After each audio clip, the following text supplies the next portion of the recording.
Anda tidak perlu tukarkan kesemua wang simpanan anda ke dalam bentuk emas. Jadi, berapa banyak duit yang perlu anda simpan dan berapa banyak emas yang boleh anda simpan. Asas simpanan yang pertama, anda perlu pelbagaikan portfolio simpanan. Bukan hanya fokus pada satu tempat simpanan sahaja.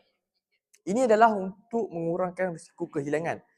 Dan asas simpanan yang kedua, anda perlu tahu apa kelebihan dan kekurangan setiap portfolio simpanan anda.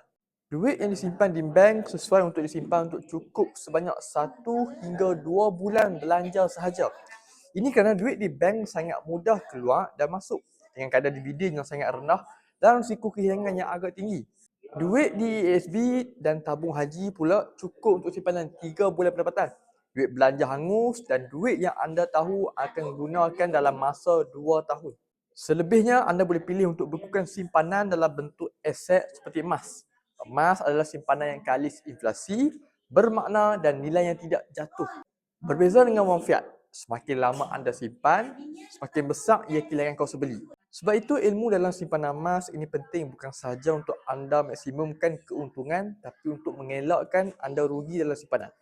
Bagi yang bersedia untuk kukuhkan kewangan dengan simpanan emas, anda boleh isi borang saya di bawah atau hubungi saya. InsyaAllah saya akan bimbing anda sebaik-baiknya. Ingat, jangan tunggu kaya buat simpan sampai kita kaya.